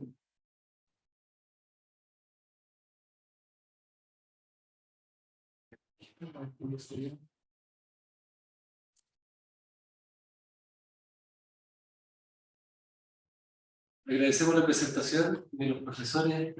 Ahora vamos a dar espacio para un par de preguntas. Es muy interesante las 4 presentaciones que van a realizar.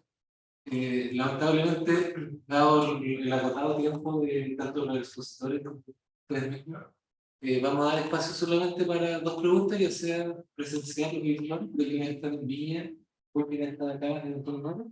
Después, en el momento del coffee break, tendrán la oportunidad de conversar también un poco más con los expositores que están en cada sede. Vamos a dar entonces podemos decir, en línea, acá en Santiago, una consulta al público. ¿Sí? Sí. Hola, Patricio por acá. Quisiera hacer una consulta al profe. De acuerdo a lo que yo vi en 5G, vi que teníamos como el port 4G, que nosotros nos suplementamos o nos adheríamos para poder entregar un 5G, pero que no sea nativo, sino que es 5G que está sacando fortaleza de ese 4G del port. Me gustaría saber si cuando pensamos en el 6G, vamos a hacer la misma inclusión para el 5G, ya que el 5G va a heredar lo que sale del 4G. Sí, sí, efectivamente esa es la idea. Lo que pasa es que cuando vamos cambiando las generaciones, digamos, este tema de votar la generación antigua, digamos, no es tan simple. Entonces tú tienes que tener una compatibilidad. Y por otro lado, en el momento en que empiezas a desocupar la red antigua, no puedes llegar y desalojarla completamente y apagarla. Por lo tanto, hay un momento en que tú vas a tener, por ejemplo, el 5G funcionando con mucha gente y el 4G con muy pocos, y si no lo usas, digamos, pierde mucho valor. Entonces, la forma de trabajar conjunta que se ideó, digamos, para el 5G, con este non-standalone que tenemos, que de hecho mi teléfono está enganchado siempre a 4G, y cuando necesita muchos recursos, ahí recién se engancha a 5G. Claro, no me lo dice, me muestra siempre un icono 5G y eso es lo que yo sé que funciona por debajo, pero siempre muestra 5G, así que yo supongo que está siempre 5G. Pero es algo que efectivamente, dado que está funcionando ahora, es algo que se espera que también ocurra cuando tengamos un 6G. O sea, que nuestros teléfonos 5G, digamos, o en realidad nuestros teléfonos 6G empiecen a operar en 5G y puedan conversar también en el 6G cuando esté disponible. Y Alfonso Quería complementar, completamente de acuerdo, pero sí hay que tomar en consideración que en los procesos de estandarización, la parte de radio es mucho más rápida y más ágil.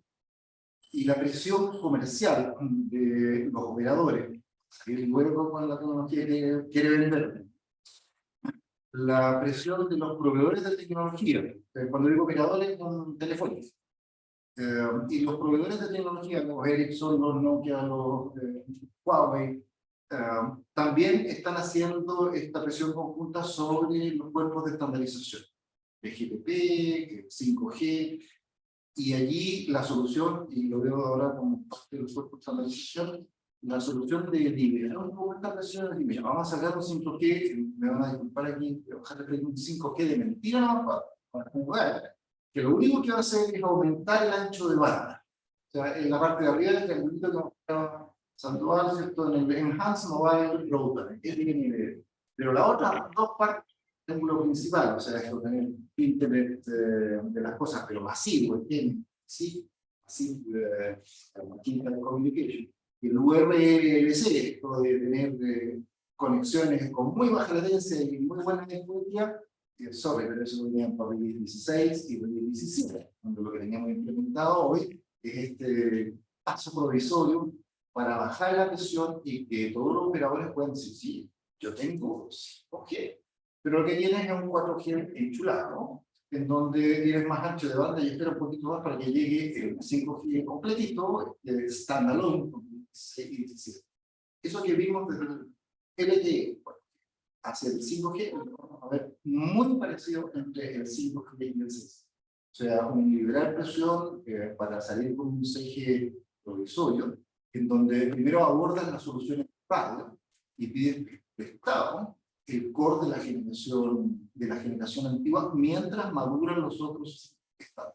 Pregunta iba a, se nos puede producir un cuello de botella, ya que vamos a tener una gran demanda de dispositivos y no vamos a tener la infraestructura capacitada para poder soportar esa demanda. Claro. Se había apuntado Lo que pasa es que ahí está el tema que comentaba. O sea, si tú, por ejemplo, o sea, la partida de las radios, si tú quieres tener altas velocidades, tienes que tener fibra.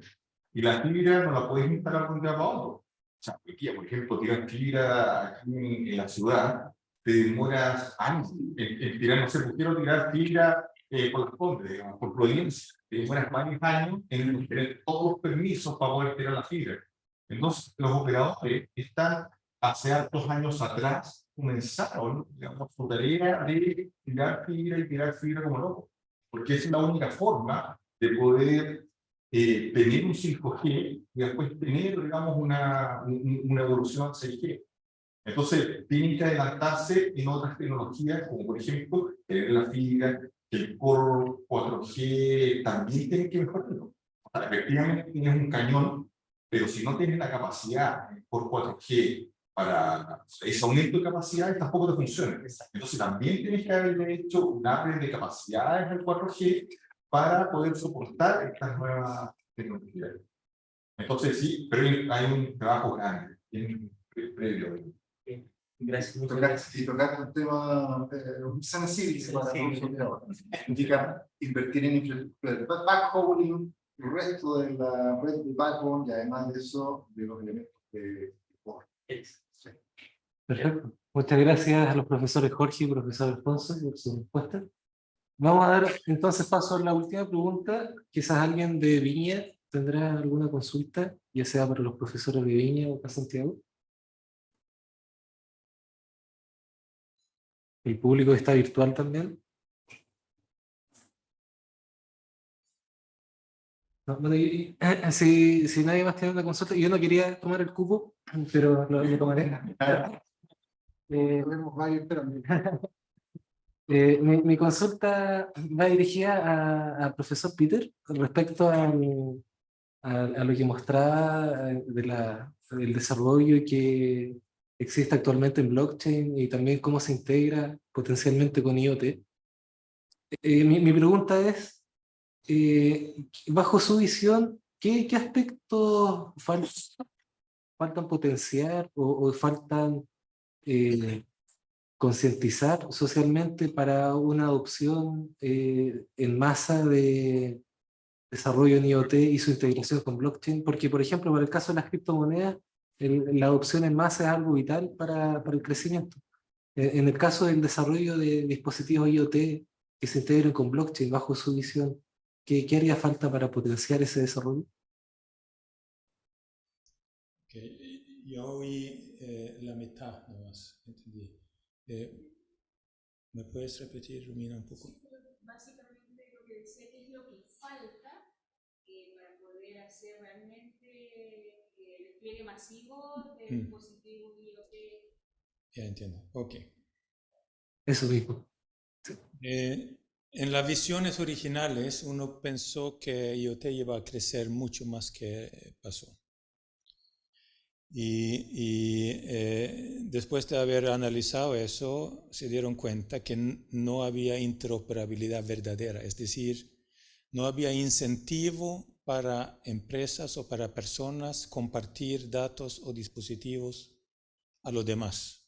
Solamente le daba problemas de seguridad, problemas de carga, falta de vida de batería, banda ancha, solamente problemas y ninguna manera de hacer un negocio adicional. Entonces la mayoría de empresas cerraron sus redes, cerraron acceso a todo. Si alguien quería interoperabilidad, tuvieron que comprar doble o triple sistema redundante para poder hacer sus cosas. Bueno,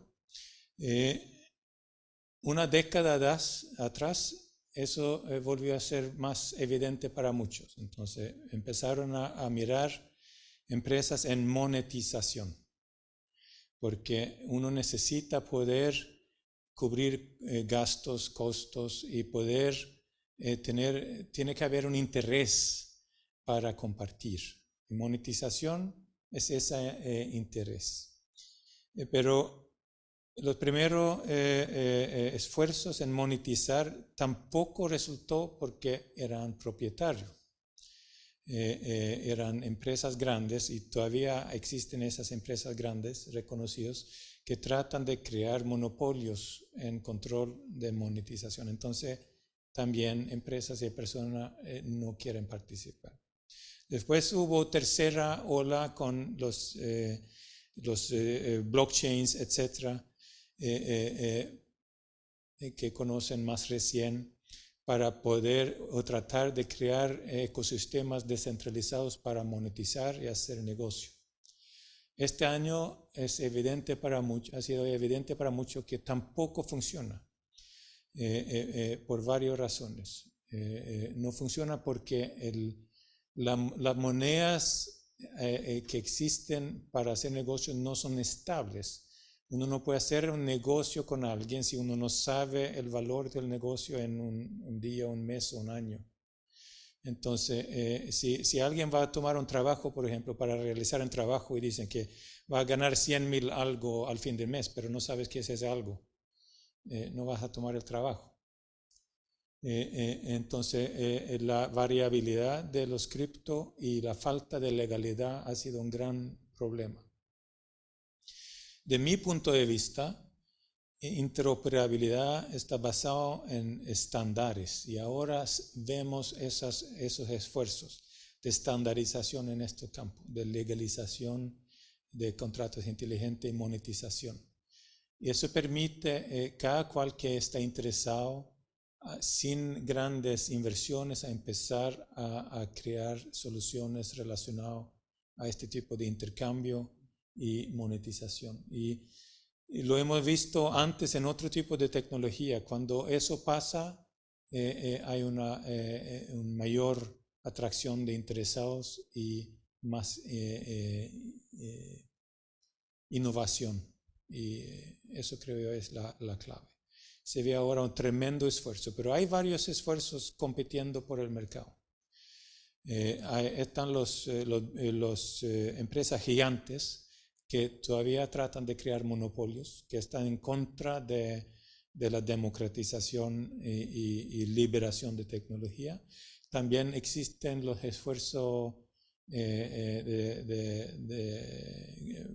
bancarios centrales que también quieren controlar el desarrollo. Entonces, normalmente pinto, para simplificar el mundo, en 3 regiones con 3 diferentes estrategias. Tú ves China con su ciudad inteligente, con control centralizado basado en el Estado. Y tú tienes la América, que es lo opuesto, donde tienes el control centralizado en las grandes empresas.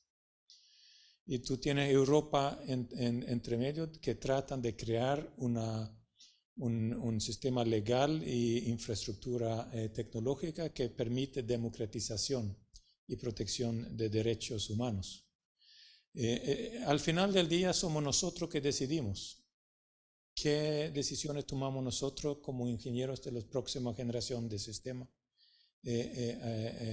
a dónde va el mundo. Pero esas son las tres que compiten ahora, los 3 paradigmas que compiten, y nosotros decidimos. Perfecto, muchísimas gracias, profesor Peter. Entonces, bueno, ahora ya finalizando la jornada, les invitamos a un coffee break que vamos a tener acá fuera de la sala. Y bueno, tanto la directora de su programa, Romina, quien está en Campus Viña, como también los profesores integrantes del programa, yo también como profesor del programa y parte del comité académico, les damos la bienvenida y estamos siempre atentos a cualquier consulta o dificultad que puedan llegar a tener. Gracias.